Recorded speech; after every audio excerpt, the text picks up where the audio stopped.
دنیا کے 5 ایسے لینڈ لارڈ جو اپنی گورنمنٹ کے سامنے نہیں جھکے اور کسی بھی قیمت پر اپنا گھر بیچنے پر رضامند نہ ہوئے۔ زیم ٹی وی کی ویڈیوز پہ ایک بار پھر سے خوش آمدید۔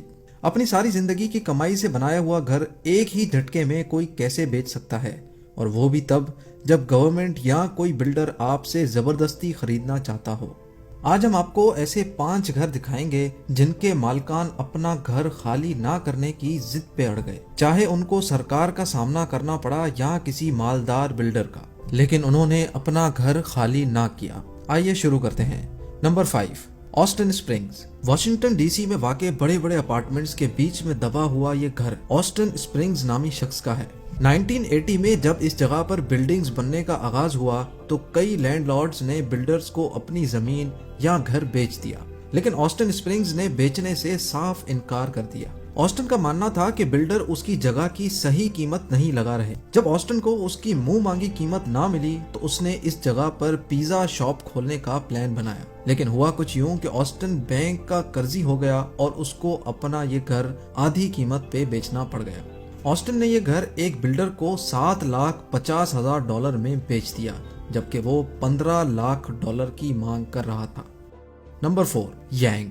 پہلی بار دیکھنے سے ایسا لگتا ہے کہ شاید یہاں پہ زلزلہ آیا ہے، لیکن اس 3 منزلہ عمارت کے مالک یانگ نے اس کو بیچنے سے صاف انکار کر دیا تھا۔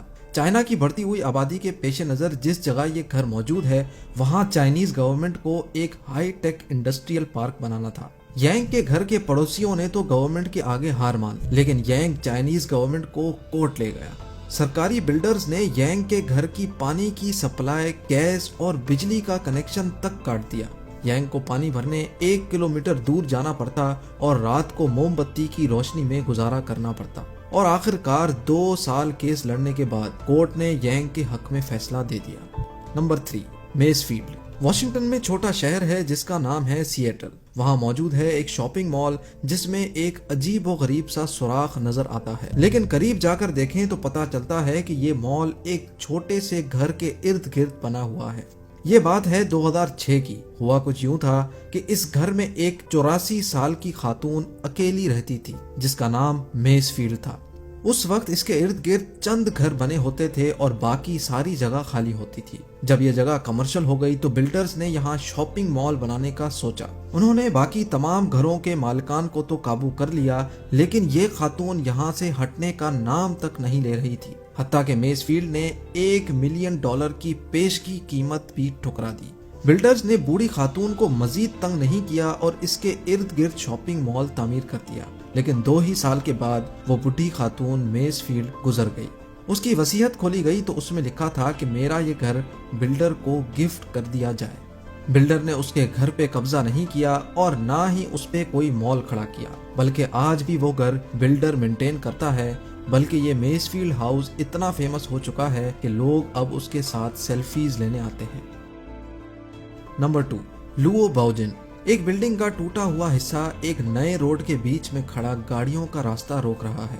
اس بلڈنگ میں کئی فلیٹس ہوا کرتے تھے جس میں سے ایک فلیٹ میں ایک بوڑھے میاں بیوی رہتے تھے۔ جب گورنمنٹ کو یہاں پہ ایک روڈ تعمیر کرنا تھا تو باقی سارے لوگ پیسے یا متبادل جگہ لے کر فلیٹ چھوڑ گئے، لیکن لوو باؤجن اور اس کی بیوی سرکار کی طرف سے دیے جانے والے متبادل فلیٹ سے مطمئن نہ ہوئے اور انہوں نے اپنا فلیٹ چھوڑنے سے انکار کر دیا اور ٹوٹے ہوئے اپارٹمنٹ میں ہی رہنے کا فیصلہ کیا۔ مجبوراً سرکار کو وہ فلیٹ اور اس کے آس پاس کے کمرے چھوڑنے پڑے اور اس کے ارد گرد روڈ بنا دیا گیا۔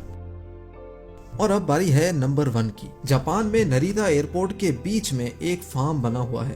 جب جاپانیز گورنمنٹ کو اس جگہ پر ایئرپورٹ تعمیر کرنا تھا تو وہاں موجود فارمرز نے اپنی زمین سرکار کو دینے سے صاف انکار کر دیا۔ کئی فارمرز آپس میں مل گئے اور کافی احتجاج بھی ہوا اور کورٹ میں لمبے کیسز بھی چلے۔ آخرکار فارمرز کے حق میں فیصلہ آ گیا اور سرکار کو مجبوراً ایئرپورٹ کا صرف ایک ہی رن وے بنانے کی اجازت ملی۔ فارمرز آج بھی وہاں ٹھیک ایئرپورٹ کے بیچ میں اپنے گھروں میں رہتے ہیں۔ ان کی گھر کی کھڑکی یا ان کے فارم پہ کھڑے ہو کے ایسا لگتا ہے کہ رن وے پہ کھڑے ہیں۔ ناظرین، یہ وہ ممالک ہیں جہاں کی قومیں زندہ دل ہیں اور عدلیہ انصاف پسند۔ مجھے امید ہے آج کی یہ ویڈیو آپ کو ضرور دلچسپ لگی ہوگی۔ ویڈیو کو ضرور لائک کریں اور ہمارا چینل زیم ٹی وی ضرور سبسکرائب کریں۔ اگلی ویڈیو میں دوبارہ ملیں گے. اللہ حافظ.